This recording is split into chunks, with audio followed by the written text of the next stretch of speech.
तर आज अनेक दिवसानंतर नागपूरला मी आलेलो आहे आणि माननीय दत्ताभाऊ मेघे हे महाराष्ट्र सरकारमध्ये मंत्री होते, ते MLC होते, 4 वेळेला ते खासदार होते, नागपूरचे, वर्ध्याचे आणि रामटेकचे. आणि दत्ताभाऊंच्या सोबत माझे अत्यंत जवळचे संबंध होते. अत्यंत दिलखुलास असा माणूस होता. मध्यंतरी माझ्या सर्व दौऱ्यामुळे मला काही लोक येता आलं नव्हतं. त्यामुळे आज नागपूरमध्ये विमानतळावर उतरल्यानंतर मी त्यांच्या घरी भेट देऊन आलेलो आहे. आणि त्यांच्यासारखा एक अत्यंत उत्तम माणूस, दलितांना, बौद्धांना सातत्याने मदत करणारा आणि दिलखुलास माणूस म्हणून त्यांचा स्वभाव होता. त्यांच्या जाण्यामुळं नागपूरच नव्हे तर महाराष्ट्रातला एक दिलदार असा नेता म्हणून त्यांची ओळख होती. तर ते आज आपल्यामध्ये नाही. अचानक त्यांना अटॅक आला आणि त्याच्यामध्ये ते गेले. तर त्यांना मी आदरांजली अर्पण करतो. आणि इथं आल्यानंतर एक शासकीय बैठक आपण घेतली आणि त्या बैठकीमध्ये माहिती घेतली की स्कॉलरशिप जी आहे ही स्कॉलरशिप विद्यार्थ्यांना वेळेवर मिळाली पाहिजे. पूर्वी गव्हर्नमेंट ऑफ इंडियाची स्कॉलरशिप अशी होती की 90% पैसे राज्याचे आणि 10% पैसे सेंट्रलचे. ज्यावेळेला आमच्या मंत्रालयात हे लक्षात आलं की नाव आहे गव्हर्नमेंट ऑफ इंडिया स्कॉलरशिप आणि स्टेटचे 90% पैसे त्यामध्ये असायचे, म्हणून आमच्या सरकारने 5 वर्षासाठी 15,600 कोटी रुपये मंजूर केले आणि भारत सरकारचा 60% वाटा आणि 40% राज्याची अशा पद्धतीची स्कीम आता बनवलेली आहे. तर विदर्भाची माहिती घेतली की या ठिकाणी पोस्ट मॅट्रिक स्कॉलरशिप जे विद्यार्थी आहे ते नागपूर डिव्हिजनमध्ये शेड्यूल कास्टचे विद्यार्थी जवळजवळ 73,908 असल्याची माहिती मिळाली आणि ओबीसीचे स्टुडंट 2,57,839 अशी माहिती आपल्याला देण्यात आली. ॲट्रॉसिटी ऍक्ट जे आहे ते सगळ्या विदर्भामध्ये आता ते आकडे त्यांनी दिलेले आहे. पण 24-25 मध्ये 422 केसेस आहे आणि 25-26ला 458 केसेस आहे सगळ्या विदर्भामध्ये. तर हे प्रमाण अत्यंत अल्प आहे. तसं म्हणजे इतर जिल्ह्याच्या मानाने, डिव्हिजनच्या मानाने विदर्भामध्ये ॲट्रॉसिटीचं प्रमाण अत्यंत अल्प आहे. आणि आता नोव्हेंबर 25 मध्ये एक स्कीम अशी लागू करण्यात आलेली आहे की ज्या ठिकाणी मर्डर झालेला आहे, दलित व्यक्तीचा मर्डर झालेला आहे, त्या फॅमिलीला 8,25,000 रुपये देण्याची आमच्या भारत सरकार स्कीम आहेच आहे. पण त्या कुटुंबातल्या एकाला नोकरी देण्याचा निर्णय राज्य सरकारने घेतलेला आहे आणि आतापर्यंत विदर्भामध्ये 77 लोकांना नोकऱ्या दिलेल्या आहेत. इंटरकास्ट मॅरेजची माहिती घेतली तर 23-24 मध्ये 1,404 इंटरकास्ट मॅरेजची प्रकरणाची नोंद आहे. 24-25ला 3,610 अशी नोंद आहे आणि 25-26ला 6,120 म्हणजे त्या डिव्हिजनमध्ये. इंटरकास्ट मॅरेजचं प्रमाण विदर्भामध्ये मोठं आहे. म्हणजे समाज एकत्र येण्याच्या प्रक्रियेला एक यामुळं चांगली गती येणार आहे. आणि बाबासाहेब आंबेडकरी म्हणायचे की फक्त रोटी भेटी व्यवहाराने जाती जाणार नाही आहे, तर त्यासाठी बेटी व्यवहाराची आवश्यकता आहे. त्यामुळं आता मुलं मुली सगळे एकत्र येत आहेत आणि मोठ्या प्रमाणामध्ये मुलं मुली लग्न इंटरकास्ट करत आहेत. ही गोष्ट अत्यंत आनंदाची आहे आणि मी सुचवलेलं आहे की अधिकाऱ्यांना काही NGOच्या मार्फत ही सगळी मॅरेज अलोक मॅरेज होतात, पण जे प्रपोज मॅरेज आहे हे सुद्धा इंटरकास्ट मॅरेज झाली पाहिजे. तर ठरवून म्हणजे आता जसं आपण आपल्या जातीमध्ये मुलगा किती शिकलेला आहे, त्याचं घर आहे की नाही, काय आहे की नाही, म्हणजे अशी सगळी इन्क्वायरी करतो. तशीच इन्क्वायरी करून दलित समाजातल्या आणि सवर्ण समाजातल्या मुला मुलींची लग्न ठरवणं आवश्यक आहे आणि त्यासाठी काही NGOनी पुढाकार घेतला पाहिजे. जिल्ह्यामध्ये अशी काही लग्न जी आहे ती झाली तर अजूनही समाज व्यवस्था अत्यंत जवळची होणार आहे. तर माझी बायको ब्राह्मण समाजाची आहे, तर सगळे ब्राह्मण माझ्याकडे, सगळे ब्राह्मण नव्हे तर माझे नातेवाईक जे आहेत ते माझ्याकडे येतात, मी कधी त्यांच्याकडे जातो. त्यामुळं आम्हाला काही असं वाटत नाही की बाबा ते वेगळे आहेत आणि आम्ही वेगळे आहे. त्यामुळं असा एक चांगला अनुभव आहे. या डिव्हिजनमध्ये हॉस्टेलची संख्या सांगितली तर 70 आहे. त्यामध्ये 7,160 विद्यार्थी आहे आणि एनजीओ हॉस्टेल जवळजवळ 98 आहे, अशी माहिती आपल्याला मिळालेली आहे. एक राज्य सरकारची योजना आहे की ज्या मुलांना हॉस्टेलमध्ये प्रवेश मिळाला नाही त्या मुलांना स्वाधार योजना म्हणून आहे. वर्षाला 60,000 रुपये त्यांना देण्याची स्कीम आहे.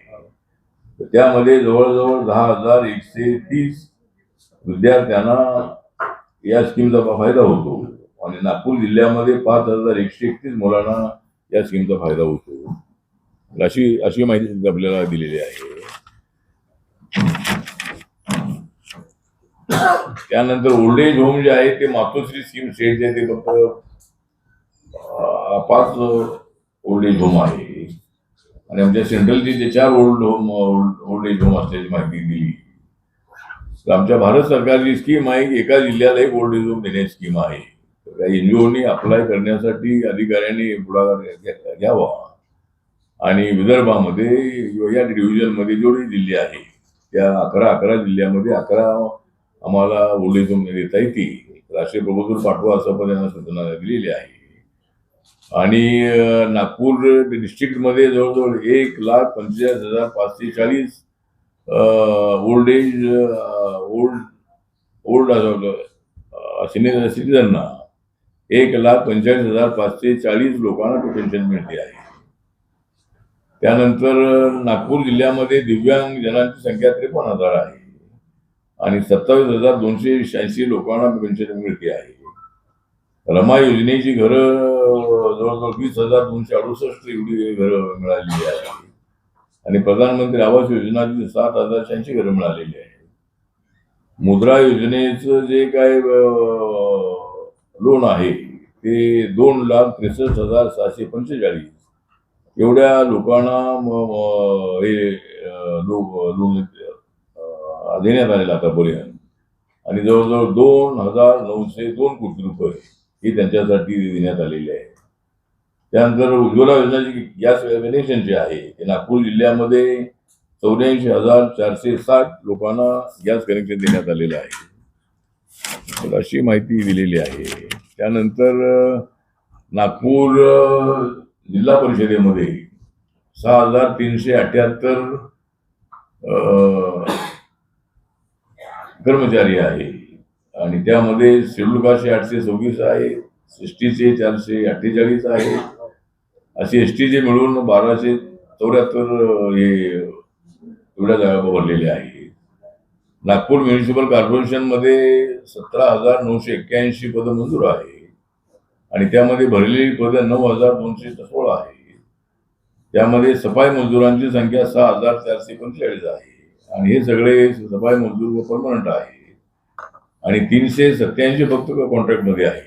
चांगली गोष्ट आहे की इतर महानगरपालिकेमध्ये जास्त लोक कॉन्ट्रॅक्टमध्ये असतात, पण नागपूर महानगरपालिकेमध्ये 6,445 कर्मचारी हे परमनंट आहे. तर अशा पद्धतीनं अधिकाऱ्यांनी माहिती आपल्याला दिलेली आहे. त्यानंतर ते कुठं आहे पत्र कुठं आहे. त्यानंतर एक रमेश अण्णा मुळे हे या इकडे उभा राहून रमेश अण्णा मुळे हे मूळ बुलढाण्याचे आहे आणि ते सध्या छत्रपती संभाजीनगरमध्ये राहतात. उभं राहिले घ्या. तर ते सेवाभावी संस्थेमध्ये सेवाभावी काम करणारी त्यांची संस्था आहे आणि ते मराठा समाजाचे आहे आणि माननीय मनोज दरांगे पाटील यांच्या आंदोलनामध्ये ते सक्रिय होते मराठा आरक्षणासाठी आणि त्याने आतापर्यंत 30 कोटी रुपये जे आहे ते गोरगरिबांना आरोग्यासाठी, मेडिकल ट्रीटमेंटसाठी, लग्नासाठी किंवा इतर अडचणीसाठी लोकांना दिलेली आहे. त्यामुळे ते चांगले उद्योगपती पण आहेत आणि त्यांनी रिपब्लिकन पार्टी ऑफ इंडियामध्ये प्रवेश केलेला आहे आणि त्यांना महाराष्ट्राच्या मराठी आघाडीचं अध्यक्षपद आम्ही दिलेलं आहे. रमेश अण्णा मुळे हे सध्या छत्रपती संभाजीनगरमध्ये राहतात. आले ना तर ते अत्यंत ऍक्टिव्ह आहेत आणि मराठा समाजाला जोडण्याचं काम दलित आणि मराठा यांचं ऐक्य होणं अत्यंत आवश्यक आहे. या दोन समाजाला एकत्र आणलं पाहिजे. ओबीसी समाज पण आहेच आहे, पण ते मराठा आघाडीचे त्यांना अध्यक्ष बनवलेलं आहे. त्यानंतर एक तथागत ग्रुप महाराष्ट्र राज्य संघटना, सदैव जनसेवेसाठी तत्पर असणारी तथागत ग्रुप महाराष्ट्र राज्य संघटना, ही संदीप रमेश गवई हे मेहकरमध्ये राहतात, जिल्हा बुलढाण्यामध्ये. आणि त्यांनी सुद्धा ते या संघटनेचे संस्थापक राष्ट्रीय अध्यक्ष आहे. त्यांनी सुद्धा हा निर्णय घेतलेला आहे की आता वेगळा गट न ठेवता रिपब्लिकन पार्टी ऑफ इंडिया हा जो मूळ पक्ष आहे, मूळ नसला तरी बाबासाहेबांचं मिशन जग भारतामध्ये पोहोचवण्याचं काम करणारा एकमेव पक्ष म्हणून त्यांनी आपल्या पक्षामध्ये प्रवेश घेण्याचा निर्णय घेतलेला आहे. कुठं आहे तो? संदीप रमेश गवई. तर हे मतलब हे संदीप गवई तर आमच्याकडे आलेले आहे, पण आम्ही राजेंद्र गवई यांची सुद्धा वाट पाहतो आहोत. म्हणजे ते कधी आमच्यासोबत येतील. ते जर ऐक्य झालं तर राजेंद्र गवई आमच्या सोबत असतीलच. पण ठीक आहे, अशा पद्धतीनं छोट्या मोठ्या गटांना आपलं आव्हान आहे. सध्या देश पातळीवर काम करणारा आपला पक्ष आहे. आपला पक्ष 2 राज्यामध्ये रेकग्नाइज आहे. अजून 2 राज्यामध्ये अजून रेकग्नायझेशन मिळालं की आपल्या पक्षाला राष्ट्रीय मान्यता मिळणार आहे. आणि ज्या ठिकाणी नॉर्थ ईस्ट मध्ये पूर्वीचा रिपब्लिकन पक्ष नव्हता, त्या नॉर्थ ईस्ट मध्ये, नागालँडमध्ये, मणिपूरमध्ये, मेघालय, मिझोराम, सिक्कीम आहे, त्रिपुरा आहे, अरुणाचल प्रदेश आहे, आसाम आहे, या सर्व राज्यामध्ये आरपीआयच्या शाखा आहे. त्यामुळं मला दिल्लीमध्ये राहण्याची संधी मिळाली आणि मी तिसऱ्यांदा मला राज्यसभेवर घेतलेलं आहे. त्यामुळं माझ्या मंत्रिपदामुळं मला देशभरामध्ये जाण्याची संधी मिळाली आणि सर्व देशाच्या राज्यामध्ये पार्टी वाढवण्यासाठी मला मी प्रयत्न केलेला आहे आणि सर्व भारताच्या राज्यामध्ये आपला पक्ष वाढलेला आहे. कदाचित उद्या जर रिपब्लिकन पक्षाचं ऐक्य होत असेल, बाळासाहेब आंबेडकरांनी, राजेंद्र गवई आहे, जोगेंद्र कवाडे सर आहेत, कोपराळी गटाचे 4-5 ग्रुप आहेत, अजूनही काही छोटे मोठे ग्रुप अनेक आहेत. तर त्या सगळ्या ग्रुपचं ऐक्य जर होत असेल तर माझी 4 पावलं मागे येण्याची माझी तयारी आहे. म्हणजे ऐक्य जर होत असेल तर कुणालाही चांगल्या ऍक्टिव्ह माणसाला अध्यक्ष बनवावं. मी माझं अध्यक्षपद सोडण्याची माझी तयारी आहे ऐक्यासाठी. पण दलितांच्या, बौद्धांच्या न्यायासाठी आपल्याला ऐक्य आवश्यक आहे. आणि दुसरा विषय आहे तो जनगणनेचा विषय आहे. तर आता जनगणना होताना तर खाली जात लिहिली नाही तर आम्हाला जनरल मध्ये टाकतात. त्यामुळे व्हीपी सिंगच्या काळामध्ये, व्हीपी सिंग जे प्रधानमंत्री असताना शेड्यूल कास्ट मधून जे बौद्ध झालेले आहे त्यांना शिक्षणामध्ये, नोकऱ्यामध्ये रिझर्वेशन देण्याचा निर्णय झालेला आहे. जर आपण त्या कॉलम मध्ये जात लिहिली नाही तर मात्र आम्हाला त्याचा फायदा मिळणार नाही आहे. त्यामुळं सर्व आमच्या बौद्ध जनतेला आव्हान आहे की धर्म आपला बौद्ध लिहा, पण खाली आपली जात लिहिणं अत्यंत आवश्यक आहे. आम्ही हाही प्रयत्न केला की जात न लिहिता त्या ठिकाणी नंबर लिहायचा. पण समाज कल्याण, सामाजिक न्याय खात्याचं म्हणणं असं, माझं खातं आहे ते, पण अधिकाऱ्यांचं म्हणणं असं आहे की हे नंबर बदलत असतात. म्हणजे अनेक जाती ऍड होतात, कधी काय त्यामध्ये ड्रॉप होतात. त्यामुळे नंबर टाकला तर पुढे अडचण होईल. म्हणून जर शेड्यूल कास्टचा फायदा हवा असेल तर खाली आपली शेड्यूल कास्ट मधली जी जात आहे, महाराष्ट्रामध्ये 59 जाती आहे आणि सर्वात मोठी जात महार समाजाची आहे, जी बौद्ध झालेली आहे. तर वर बौद्ध लिहिलं तर लोकांना माझं निवेदन आहे की आपण आपली जात खाली लिहिणं आवश्यक आहे. त्याशिवाय आपलं नाव शेड्यूल कास्टमध्ये जाणार नाही. तर तो एक सगळ्या कार्यकर्त्यांनी सगळी विचार करावा. 2027 मध्ये ती जनगणना सुरू होणार आहे. आता घरांची जनगणना आता झालेली आहे. त्यानंतर आता त्या व्यक्तींची जनगणना होणार आहे.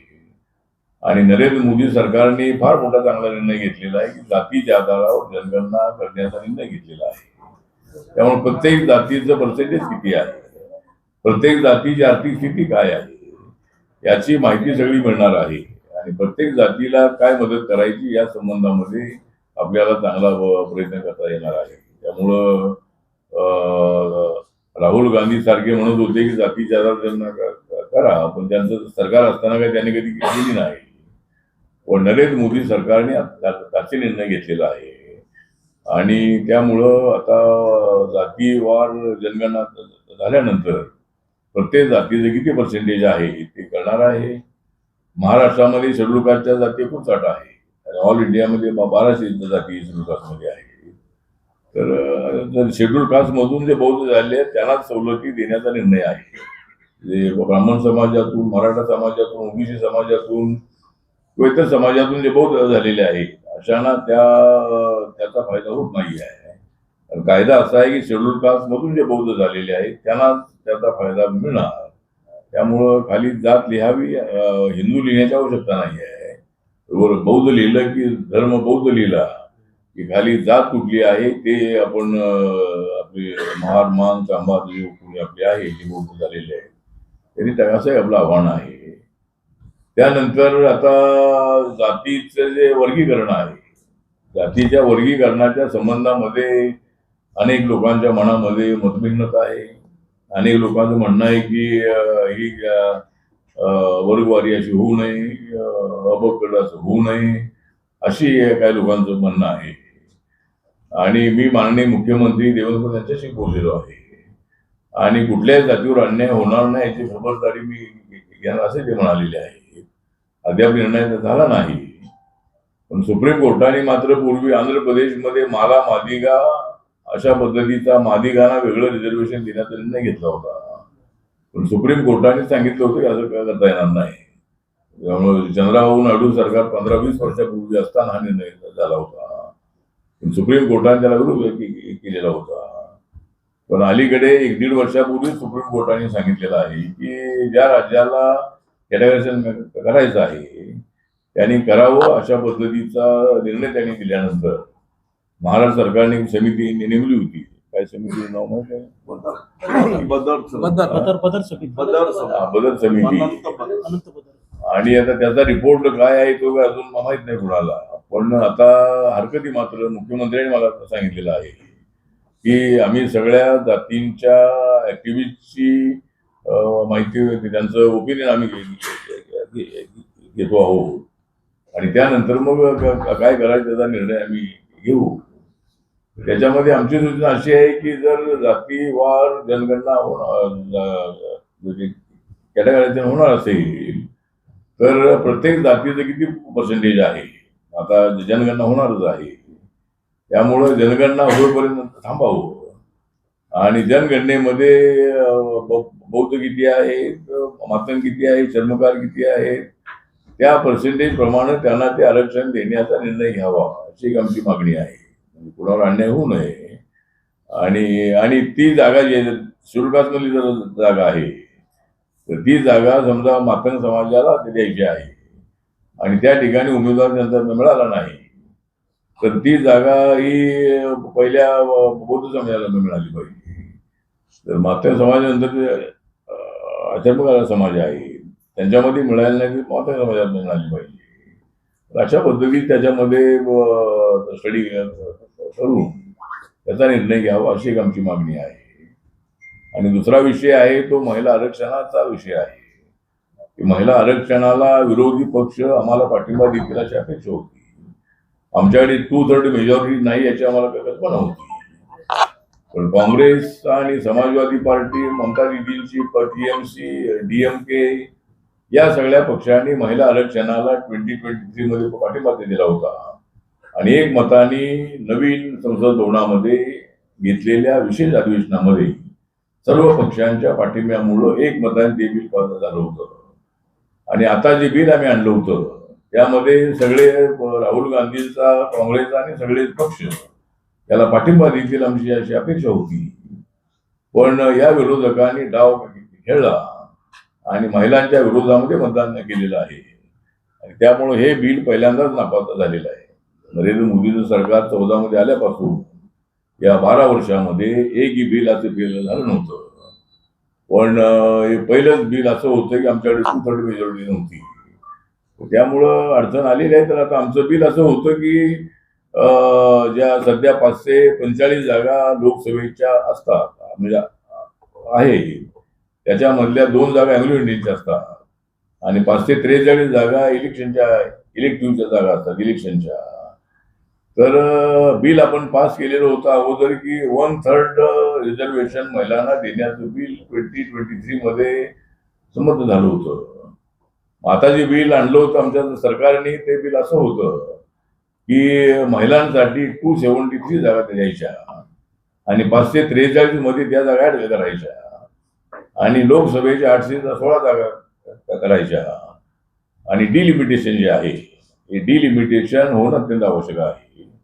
काय 30-40 वर्षानंतर 25-30 वर्षानंतर डिलिमिटेशनची आवश्यकता असते आणि त्यामुळे जे जागा रिझर्व्ह आहेत त्या अनरिझर्व्ह होतात, जे अनरिझर्व्ह आहेत त्या काही रिझर्व्ह होतात. त्यामुळे सगळ्यांना त्या मतदारसंघामध्ये लढण्याची संधी मिळावी म्हणून आता या जागा वाढवून मतदारसंघ छोटे करण्याचा आमचा प्रयत्न होता.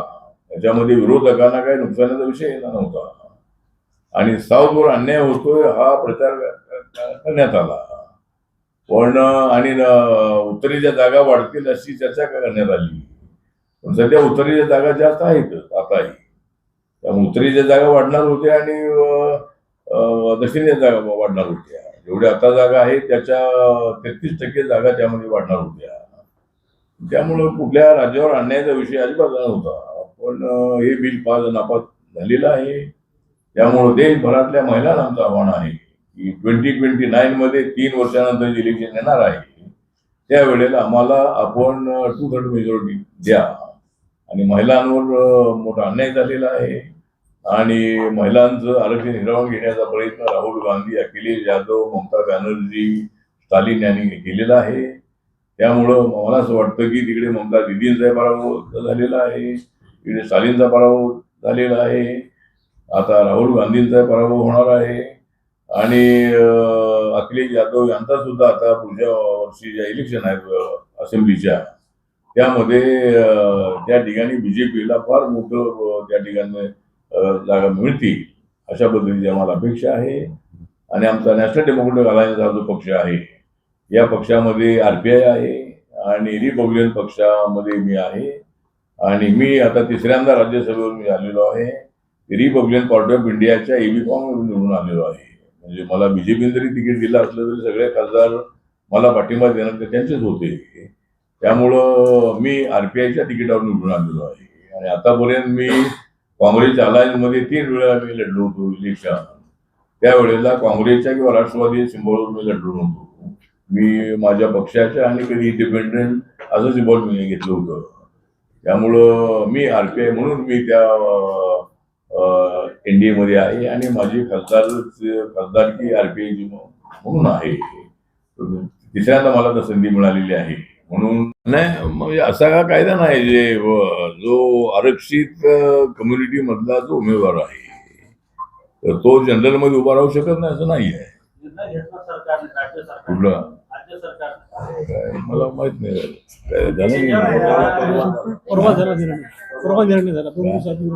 काय काय आरक्षणाचा फायदा घेतला असेल म्हणजे फीस मध्ये जातीमध्ये त्याला ओपन मध्ये ओपन मध्ये संधी मिळणार नाही त्यांना. आरक्षणाच्या धोरणाच्या विरोधातला हा काम हायकोर्टाचं डिसिजन मला वाटतं की मध्यंतरी हायकोर्टाचा निकाल असा आहे सुप्रीम कोर्टाने रद्द केलं. सुप्रीम कोर्टाने असं म्हटलेलं आहे की ज्या जागा म्हणजे आता पॉलिटिकल नव्हे तर ज्या MPSC UPSC किंवा बँकिंग किंवा जिथं सरकारी नोकऱ्यामध्ये भरायचं आहे त्या ठिकाणी पूर्वी असा निर्णय होता की मेरिटमध्ये आलेल्या विद्यार्थ्यांना मेरिट मधून ऍडमिशन मिळणार नाही. त्यांना ऍडमिशन मिळेल हे शेड्यूल कास्ट शेड्यूल ट्राइब म्हणूनच मिळेल, OBC म्हणून मिळेल. पण आता सुप्रीम कोर्टाने असं सांगितलेलं आहे की जे मेरिटमध्ये आलेले विद्यार्थी आहेत त्या मेरिटमध्ये आलेल्या विद्यार्थ्यांना SC ST OBCच्या कोट्यामधून त्यांना न घेता त्यांना मेरिटमध्ये घ्यावं. आता अलीकडे असा निकाल आहे. कोर्टाच्या निर्णयानंतर राज्य सरकारनं हा निर्णय घेतलाय. निर्णय घेतलाय तर हा निर्णय सुप्रीम कोर्टाने त्याला रद्द केला. त्याच्यानंतर राज्य सरकारनं बरोबर आहे, निर्णय घेतलेला आहे. आता राज्य सरकारने कोणता निर्णय घेतलेला आहे मला त्याची माहिती नाही. पण मी माहिती घेऊ नक्की मुख्यमंत्र्यांशी बोलेन आणि सुप्रीम कोर्टाचा जर कोर्टाचा निर्णय असेल तर त्याचा राज्य सरकार असो की केंद्र सरकार असो, कोर्टाच्या निर्णयाचा आदर करण्याची भूमिका त्यांची असते, ती असायला हवी.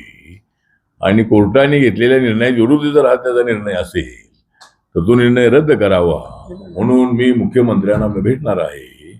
आणि हा निर्णय असा जर असेल तर तो रद्द झाला पाहिजे अशी आमच्या दलित बौद्ध जनतेच्या वतीनं आमची अशी मागणी आहे की दलित SC ST OBCच्या वतीनं आमची मागणी आहे की हा निर्णय योग्य नाही. हा निर्णय SC ST OBCवर अन्याय करणारा आहे आणि तो रद्द झाला पाहिजे अशी आपली मागणी राहणार आहे. विखुरलेल्या संघटनांसाठी आपण 4 त्यांना एकत्र करण्यासाठी मी सांगितले 4 पावले मागे जाणार आहे. पण त्यांना एकत्र करण्यासाठी मला 4 पावलं पुढे यावं लागेल. त्यामुळे जर ऐक्य होत असेल तर पदासाठी आग्रह न करता कुठल्या एखाद्या बाळासाहेब आंबेडकरांसारखे नेते आहेत त्यांच्या नेतृत्वाखाली रिपब्लिकन पक्षाचं ऐक्य होऊ शकतं. त्यामध्ये टेक्निकल अडचण अशी आहे की बाळासाहेबांचा पक्ष वंचित बहुजन आघाडी आहे आणि मी चालवणारा पक्ष हा रिपब्लिकन पार्टी ऑफ इंडिया बाबासाहेबांचा पक्ष आहे. त्यामुळं आता त्यामध्ये अडचण ती येणार आहे.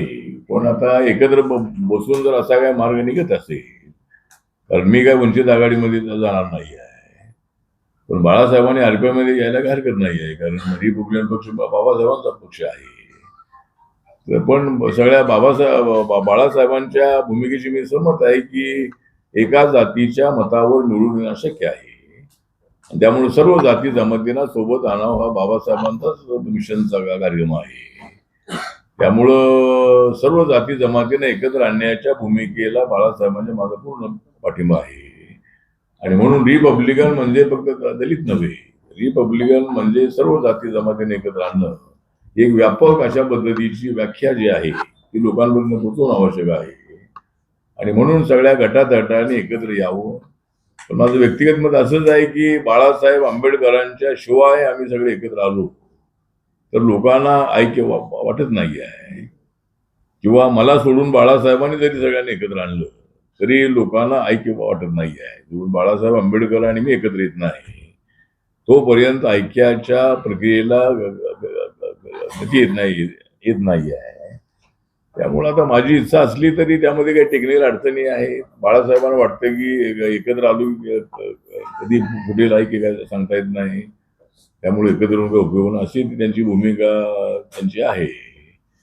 कारण मागच्या वेळेला काँग्रेसला पाठिंबा द्यायचा की जनता दलाला पाठिंबा द्यायचा या विषयावर ऐक्य फुटलं होतं 90मध्ये ज्या वेळेला आम्ही सगळे एकत्र आलो होतो त्यावेळेला हे ऐक्य जे आहे ते ऐक्य फुटलं होतं या विषयावरती. काँग्रेसच्या बाजूने बहुमत झालं होतं पण बाळासाहेब आमच्यासोबत राहिले नाहीत, कवाडे सर आमच्यासोबत राहिले नाहीत, कुबराडे आमच्यासोबत राहिला नाही आणि मी फक्त एकटाच काँग्रेससोबत होतो. जर आम्ही सगळेजण एकत्रितपणे जर काँग्रेससोबत राहिलो असतो 90मध्ये तर RPIचे 10-12 मंत्री होऊ शकले असते. त्यामुळं ऐक्य झाल्याशिवाय पॉलिटिकल मायलेज मिळणार नाही आहे आणि म्हणून ऐक्य व्हावं अशी जनतेची इच्छा आहे आणि माझी इच्छा आहे. त्यामुळं आता ऐक्य कसं करायचं त्याचा विचार आता भविष्यामध्ये होणं आवश्यक आहे. आठवले साहेब मोदी साहेबांनी एक आवाहन केलं आहे देशाला की तेल खाऊ नका, विदेशात जाऊ नका, सोनं खरेदी करू नका. हे काय संकेत आहे की देश आर्थिक याच्यातून काही डबघाईस येत आहे?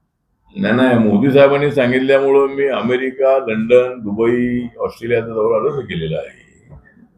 आणि मोदी साहेबांनी सांगितलेलं आहे की बाहेरच्या देशांचा दौरे काय दौरे न जाता त्यांनी जम्मू काश्मीरला जावं, नैनितालला जावं, पाचगणीला जावं, महाबळेश्वरला जावं, देशामध्ये त्यांनी जावं आणि देशाच्या इकॉनॉमीला त्याचा फायदा व्हावा असं त्यांनी म्हटलेलं आहे. त्यानंतर डिझेल आणि पेट्रोल वाचवा हे त्यांनी सांगितलेलं आहे आणि त्यांनी आपल्यापासून सुरुवात करावी असं अनेक काँग्रेसच्या अपोजिशनच्या नेत्यांनी सांगितलं. त्यांनी सांगितलं म्हणून त्यांनी ताफा कमी केला असं नाही आहे. सध्या त्यांच्या ताफ्यामध्ये 15-20 गाड्या असायच्या.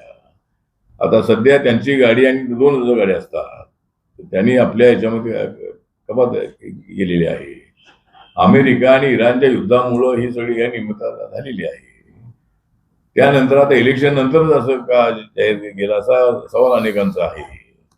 आता इलेक्शनचा विषय नाहीये. आता सगळा इलेक्शन झाल्यानंतर त्यांनी अर्थसंकल्पाची चर्चा केली आणि आपल्या देशाची इकॉनॉमी सध्या नंबर 4 वर आहे. ती पुन्हा 3 नंबरवर आणायची आहे. तर ती खाली जाऊ नये यासाठी सोनं खरेदी न करता आपल्या उद्योगामध्ये टाका.